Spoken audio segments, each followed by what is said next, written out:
পাহাড়ে বসবাসকারীদের দুঃখ দুর্দশা যেন কোনো কালেই ফুরোয় না।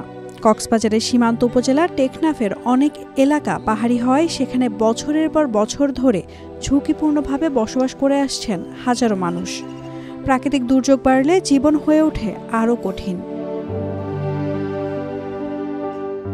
পাহাড় সবার জন্য নিরাপদ নয়। যারা পাহাড়ের মর্ম বোঝেন, পাহাড় যাদের চেনে, তারাই জানেন এর কঠিন জীবনধারা। কিন্তু দিনের পর দিন টেকনাফের উঁচু নিচু পাহাড়ে গড়ে উঠেছে ঝুঁকিপূর্ণ বসতি। কোনো সুরক্ষা ছাড়াই চলছে হাজার হাজার মানুষের জীবনযুদ্ধ। তারপর আছে মুরার ভিতর জিন নাকি মুরা বাঁই করিব মানুষ নষ্ট হইব আল্লাহ বলি আলে এটা যাওয়ার দিয়ে। সব মশার বিরুদ্ধে সুরক্ষা দিতে এলো বসুন্ধরা এক্সট্রিম অ্যারোসল, মশার বিরুদ্ধে এক্সট্রিম সুরক্ষা। এখন তো জ্বর বৃষ্টি বেশি নাই, এখন আরামে আছে।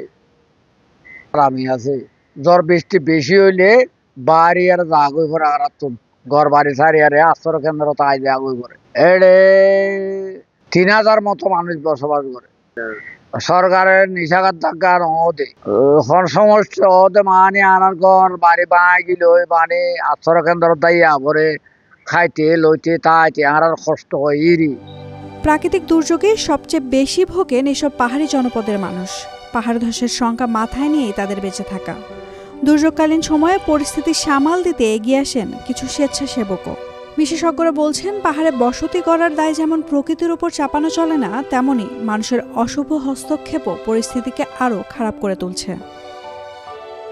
যারা পাহাড়ের ইয়াতে জায়গায় বসবাস করছে, আমরা তো তাদেরকে সতর্ক করেছিলাম যে আশ্রয় কেন্দ্রে চলে আসার জন্য। পাহাড়ের ঝুঁকিপূর্ণ এলাকায় বসবাস করছে, তাদের উচিত হবে তারা যাতে দ্রুত সময়ের মধ্যে আশ্রয় কেন্দ্রে চলে আসে। পাহাড়ের মধ্যে মানে বাড়ি বসন আরো যদি বাড়ি বসন হইলে ঝুঁকিপূর্ণ হইতে পারে, সেজন্য মানে আমরা এই সিপিপির পক্ষ থেকে এই পাহাড়ের তলদেশের যারা বসবাস করে তাদেরকে আমরা সতর্কবাণী দিচ্ছি যেন বাড়ি বসন হইলে ওনারা সাইকেল সেন্টারে চলে আসা মানে আশ্রয় কেন্দ্রে চলে আসার জন্য তাদেরকে মাইকিং করা হয়েছে।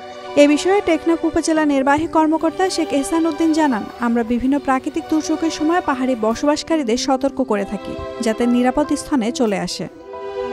প্রাকৃতিক দুর্যোগের পাশাপাশি সামাজিক এবং প্রশাসনিক উদ্যোগ ছাড়া টেকনাফের পাহাড়ি জনপদের দুঃখ লাঘব করা সম্ভব নয়। নাওমিন Nasrin, Daily Sun. For more updates, follow us on Facebook, subscribe our YouTube channel, get the latest update on www.daily-sun.com.